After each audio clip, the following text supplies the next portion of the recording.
तो बात करेंगे आज हम लोग 2022 में जो सिंटैक्स बेस्ड क्वेश्चंस पूछे गए उन पर बात करेंगे।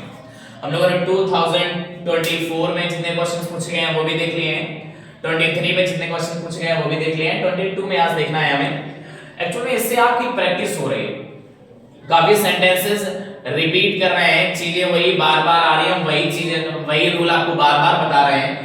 तो रूल तो छोड़ ही दीजिए, आपके माइंड में सेंटेंस सेटअप हो जाएगा।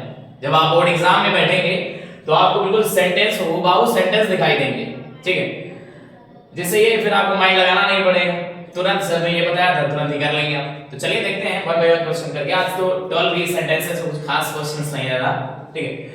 जैसे लिखा है 5 sheep आर ग्रेजिंग। देखिए सेंटेंस रिपीट कर रहा है, हमने बताया था आपको sheep नहीं होता है, sheep होता है। 5 sheep आर ग्रेजिंग। अब एक पॉइंट बताया था बेटा हमने आपको कि sheep, deer और swine, sheep, deer और swine, इनमें s या es नहीं लगता है और इनके बाद वर्ब कैसी आती है, सिंगुलर भी आती है और प्लूरल भी आती है, ठीक है। अब ये सिंगुलर में यूज हुए हैं या प्लूरल में यूज हुए हैं, ये तो इनके बाद आने वाली वर्ब ही बता देगी कि ये सिंगुलर में यूज हुए हैं या प्लूरल में यूज हुए हैं। तो वर्ब यहाँ पर प्लूरल यूज हुई है, यानी कि ये प्लूरल सेंस में यूज हुए हैं। बस शीप्स मिस्टेक था, शीप्स नहीं होगा। नेक्स्ट है हिज स्पेक्टिकल्स। एक्चुअल में पॉइंट एक याद रखिए, गॉगल्स, ठीक है, ग्लासेस, स्पेक्टिकल्स, ठीक है, शूज और ठीक है, इतने ही पॉइंट्स हैं। बैंगल्स, इनके बाद वर्ब कैसी आती है बेटा, सिंगुलर नहीं आती, इनके बाद वर्ब कैसी आती है, प्लूरल। गॉगल्स हो गया, ग्लासेस हो गया, स्पेक्टिकल्स हो गया, ठीक है, बैंगल्स हो गया, इनके बाद वर्ब कैसी आती है, सिंगुलर नहीं आएगी, कैसी आएगी वर्ब, प्लूरल आएगी, ठीक है। तो his spectacles are new, ठीक है, his spectacles are new। लिख लीजिएगा अगर पॉइंट याद रखना हो, गॉगल्स है, स्पेक्टिकल्स है, ग्लासेस है, बैंगल्स है, ठीक है। तो इनके बाद वर्ब कैसी आएगी, प्लूरल वर्ब आएगी। नेक्स्ट है he could not secure passing mark। बेटा ये पासिंग मार्क नहीं होता है, क्या होता है, पास मार्क होता है। क्या होता है बेटा, पास मार्क, ठीक है। तो he could not secure pass marks। Clear है, आई होप चीजें आ रही होंगी।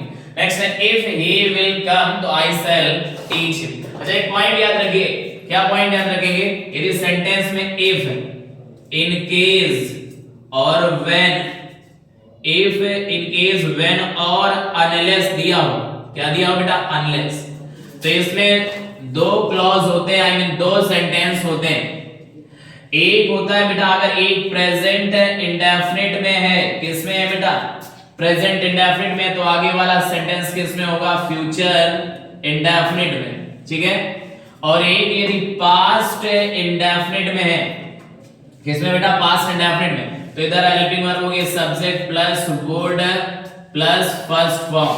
और यदि एक पास्ट परफेक्ट में है बेटा, किसमें बेटा, पास्ट परफेक्ट में, जिसमें यानी कि if, in case, when, unless वाला प्रेजेंट इंडेफिनिट तो आगे वाला future indefinite, if, in case, when, unless वाला पास्ट इंडेफिनिट तो subject would first form of the verb, if, in case, when, unless वाला अगर पास्ट परफेक्ट में है तो यहां पर होगा subject plus would plus have और बेटा third form of the verb, third form of the verb. Clear है, ये पॉइंट याद रखिएगा, ठीक है।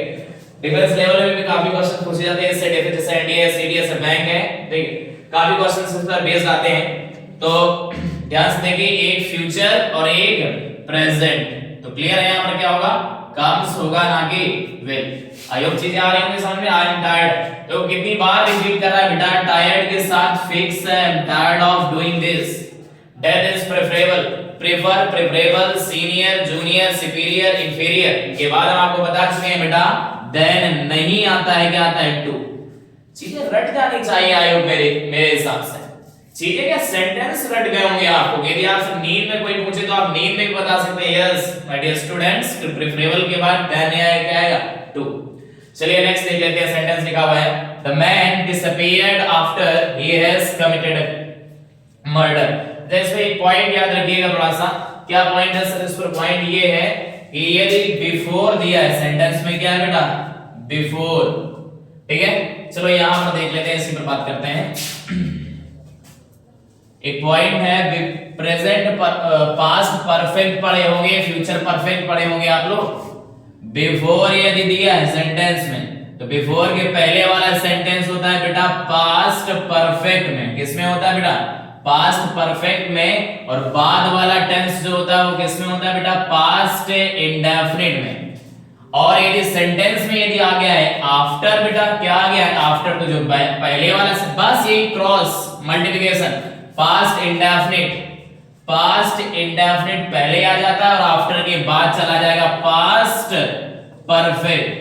और पास्ट परफेक्ट के helping verb had plus third form होती है। ध्यान से देखो, आफ्टर के पहले तो इन्होंने पास्ट इंडेफिनिट किया है, ठीक है, यहां तक सेंटेंस को दिक्कत नहीं है।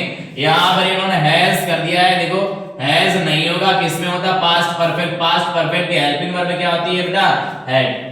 ऐसे छोटी-छोटी मिस्टेक पूछते, कुछ खास पूछते नहीं है, डरने वाली बात ही नहीं है। यहां पर कुछ खास इन्होंने पूछा ही नहीं, देखो टेंस पूछ लिया है इसमें, ठीक है।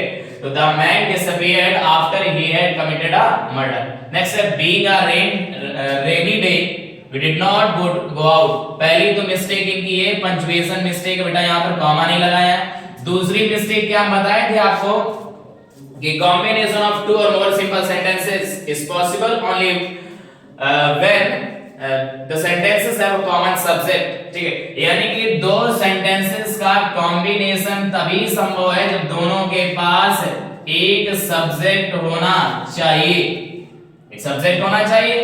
तो ध्यान से देखिए, इस वाले में तो सब्जेक्ट नहीं है, उसके पास सब्जेक्ट है। तो सर यहाँ पर सब्जेक्ट एज्यूम क्या करें, एक्चुअल में आपको पढ़ाया गया होगा सर्दी, गर्मी, मौसम, वर्षा, प्राकृतिक घटना। इन सेंटेंसेस में हम इट का यूज करते हैं, किसका यूज करते हैं, इट। और यदि रियल सब्जेक्ट अगर ना दिया हो सेंटेंस में यदि रियल सब्जेक्ट ना दिया हो तब भी हम इट का ही यूज करते हैं, क्योंकि ये डमी सब्जेक्ट होता है। डमी यार तुम लोग कपड़ा खरीदने गए हो तो वहां जानते हो, डमी मतलब होता है नकली, ठीक है, नकली या बनावटी कैसे है। तो नकली सब्जेक्ट हम लोग यहाँ पर क्या एज्यूम कर लेंगे, it being a rainy day, क्योंकि मौसम की बात हो रही है इसलिए हमने इट एज्यूम कर लिया है, वास्तविक सब्जेक्ट भी नहीं दिया है, ठीक है। तो ग्रामेटिकली इनकरेक्ट था, it being a rainy day comma we did not go out, ठीक है। सब्जेक्ट की इसको आवश्यकता है कि दो सेंटेंस का कॉम्बिनेशन तभी पॉसिबल है जब दोनों के पास क्या होना जरूरी है, सब्जेक्ट। क्लियर है। नेक्स्ट है प्लीज नो, बेटा फिक्स है, नो के साथ ऐड का हम यूज करते हैं। किसका यूज करते हैं बेटा, no. Please knock at the door before you enter the house, ठीक है। Any confusion. नेक्स्ट है I am too happy to see you. पहली बात तो यहाँ पर टू का यूज नहीं होगा क्योंकि नेगेटिव मीनिंग देता है, ये नेगेटिव एडवर्ब है बेटा, बड़ा पार्ट ऑफ स्पीच से नेगेटिव एडवर्ब है, नेगेटिव मीनिंग देता है। यहाँ पर नेगेटिव मीनिंग हमको नहीं देना है, यहाँ पर ही होगा वेरी, इसका यूज होगा very. I am very happy to see you, मैं आपसे मिलकर के बहुत ज्यादा खुश हूं। क्या अर्थ निकालोगे, टू तो नेगेटिव मीनिंग देगा, मैं आपसे मिलकर इतना ज्यादा खुश हूं जितना नहीं होना चाहिए, मतलब आपसे मिलकर हमें बड़ा दुख है। नहीं दुख नहीं यार, आप लोगों से मिलकर बहुत खुश है, मतलब बहुत ज्यादा प्रसन्नता मिल रही है आप लोगों से मिलके। I am very happy to see you, ठीक है। क्लियर है। His hairs are black. पहली बात तो हेयर्स आर ब्लैक, यहाँ पर डिवाइडेड सेंस में हेयर यूज नहीं किया गया है। अगर हेयर का यूज करते हैं जब काउंटेबल की तरह यूज करना होता है या डिवाइडेड सेंस में यूज करना होता है, ठीक है, तो यहाँ पर बताया गया हेयर आर ब्लैक यानी कि पूरे बाल उसके क्या है, ब्लैक, यानी कलेक्टिव सेंस में यूज हुआ। पहली बात तो यहाँ पर हेयर्स नहीं होगा, ठीक है, क्या नहीं होगा, हेयर्स नहीं होगा, हेयर होगा। दूसरी बात यहाँ पर वर्ब प्लूरल नहीं होगी, वर्ब क्या होगी, सिंगुलर होगी। ये बोल सकते हैं there are 4 hairs, there are 4 hairs on his mustache। अब यहाँ पर देखो बात हो गई है डिवाइडेड सेंस में, यहाँ पर ये बता दिया गया कि उसकी मुस्टैच के मूंछ में 4 बाल जो है वो कैसे हैं, व्हाइट है, ठीक है। काउंटेबल सेंस में यूज हो गया तो वहां पर हो जाएगा there are 4 white hairs on his mustache या there are 5 gray hairs on his head। तो यहाँ पर इस सेंस में यूज कर लेंगे क्योंकि काउंटेबल सेंस में यूज कर रहे हैं और उसके पहले डिजिट नंबर आ गया है, ठीक है। लेकिन यहाँ पर एक्चुअल में डिवाइडेड सेंस में नहीं यूज हो रहा है, यहाँ पर पूरा बता दिया गया उसके बाल ही ब्लैक हैं। डिवाइडेड सेंस कहां से हो गया, कलेक्टिव सेंस में यूज होगा। और कलेक्टिव सेंस इस पॉइंट पर हम बात करेंगे, हो सकता है शायद कल इस पॉइंट पर बात करें, बहुत अच्छे से बात करेंगे, ठीक है। तो कलेक्टिव सेंस में इसलिए डिवाइडेड सेंस में नहीं, इसलिए हिज हेयर इज ब्लैक, ठीक है। कलेक्टिव सेंस में इसलिए वर्ब सिंगुलर आती है, डिवाइडेड सेंस में नहीं इसलिए हेयर्स नहीं होगा, ठीक है। बाकी इस पॉइंट पर बहुत अच्छे से बात करेंगे, ठीक है। नेक्स्ट है mathematic is a tough subject. बेटा मैथमेटिक कोई वर्ड नहीं होता, मैथमेटिक्स होता है। क्या होता है? मैथमेटिक्स जिसे कहते हैं ज्योतिष विज्ञान। क्या क्या बोलते हैं बेटा? ज्योतिष विज्ञान। तो mathematics is a tough subject. बाकी ये अपने आप में अगर इनमें डीप थोड़ा सा अगर बात करना है तो अलग अलग सेपरेट वीडियो बनाने पड़ेंगे। अभी तो केवल हम आपको बोर्ड एग्जाम में जो लास्ट क्वेश्चंस आए हैं उन्हीं पर बात कर रहे हैं, तो इन पर भी बात करेंगे हम। इन्हें भी अगर आप लोग कहते हैं तो कमेंट करिए, पॉइंट बताइए किस पॉइंट पर सर बात करना है, कौन सा पॉइंट आपको कंफ्यूज करता है, आप बताइए, कमेंट करके बताइए कि सर इस पॉइंट पर वीडियो बनाइए, इस टॉपिक पर वीडियो बनाइए, उस पॉइंट पर भी बात करेंगे। तो आज के लिए इतना ही रखते हैं, बाकी मिलेंगे आपसे नेक्स्ट वीडियो में। तब तक के लिए thank you for watching this video and take care.